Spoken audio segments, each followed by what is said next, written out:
ஆண்டின் பொதுக்காலம் 15வது வாரம் வெள்ளிக்கிழமை. நற்செய்தி பகுதி மத்தேயு பிரிவு 12, அருள்வாக்குகள் 1 தொடக்கம் 8 வரை. இன்றைய நற்செய்தியில் இயேசு ஓய்வு நாளின் உண்மையான நோக்கத்தையும் அதை எவ்வாறு கடைபிடிக்க வேண்டும் என்பதையும் எடுத்து கூறுகிறார். வசனம் 8. ஓய்வு நாளும் மானிட மகனுக்கு கட்டுப்பட்டதே என்று இயேசு கூறுகிறார். நற்செய்தி பகுதியில் இயேசுவுக்கு 2 விதமான சிறப்பு பெயர்கள் கொடுக்கப்படுகின்றன. ஒன்று இறைமகன், இன்னொன்று மானிட மகன். மானிட மகன் என்றால் துன்பப்படுபவரோடு துன்பப்படுகின்றவர் என்பது பொருள். துன்புறும் ஊழியன் என்பது பொருள்.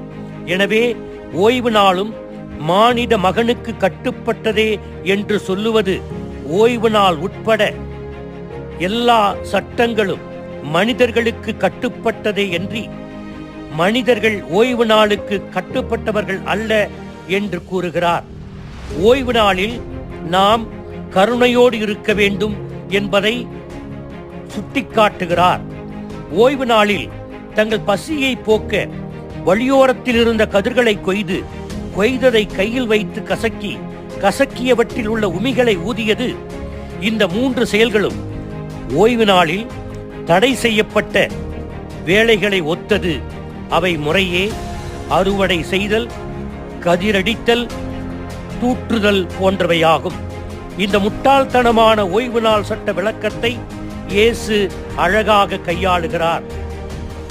1. பழைய ஏற்பாட்டிலிருந்து பரிசேயர்களுக்கு 3 நிலைகளில் அவர் மேற்கோள் காட்டுகிறார். 1. பசியாறுவது ஒரு மனிதனுடைய அடிப்படை தேவை.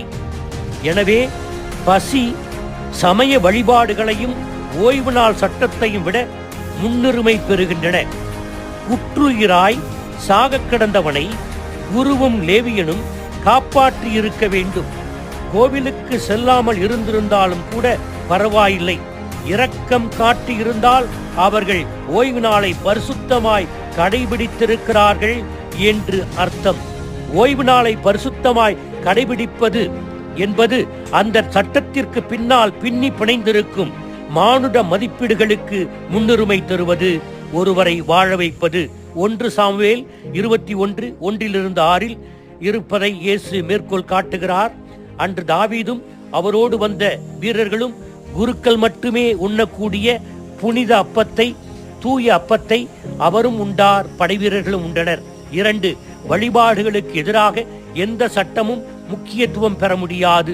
எண்ணிக்கை நூல் 28:9-10 வழிபாட்டில் காணிக்கையை பற்றி பேசுகிறது இந்த பகுதி.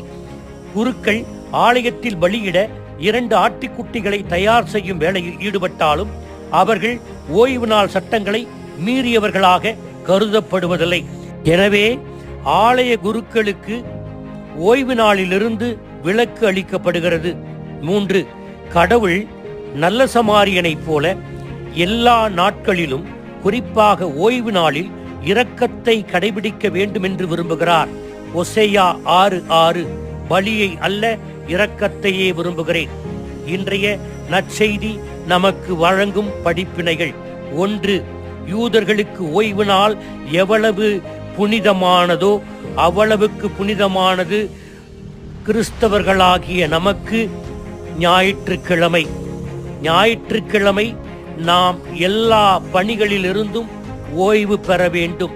கடவுள் 6 நாட்கள் இந்த உலகத்தை படைத்தார்.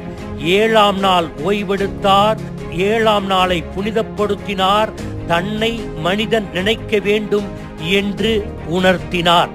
எனவே ஞாயிற்றுக்கிழமை தோறும் குடும்பமாக நாம் முழு திருப்பலியில் பங்கு பெற நாம் 10 நிமிடங்களுக்கு முன்னால் ஆலயத்திற்கு வந்து நற்கருணை நாதரிடம் வேண்டிய பிற்பாடு திருப்பலியில் பங்கு பெற வேண்டும். 2. பிள்ளைகளை ஞாயிறு மறைக்கல்வி வகுப்புகளுக்கு அனுப்ப வேண்டும். கடவுளின் போதனைகளில் அவர்களை வளர்த்தெடுக்க வேண்டும். இன்றைய சூழ்நிலையில் ஒரு நோய் பற்றி இருக்கிறது. என் மகன், என் மகள் டியூஷனுக்கு செல்லுகிறார்கள். என்று உண்மையாகவே சொல்லுகிறேன். கடவுளுடைய ஆசீர் வேண்டுமென்றால் கடவுளுடைய நாளை புனிதமாக கருதி நீங்கள் அனைவரும் ஞானோபதேசத்திற்கு வர வேண்டும். பசி என்பது இன்றியமையாத தேவை. ஆனால் டியூஷன் நீங்கள் வேறு எந்த நேரத்திலும் வைத்துக் கொள்ளலாம். நீச்சல் பயிற்சி வேறு எந்த நேரத்திலும் வைத்துக் கொள்ளலாம். வாலிபால் பயிற்சி வேறு நேரத்தில் வைத்துக் கொள்ளலாம். இப்படி பலவிதமான தேவைகளை நாம் சொல்லி, நொண்டிச்சாக்குகளை சொல்லி கடவுளுடைய ஆசீர்வாதத்தை நம்முடைய குடும்பத்திற்கு வராமல் தடுத்து கொண்டிருக்கிறோம்.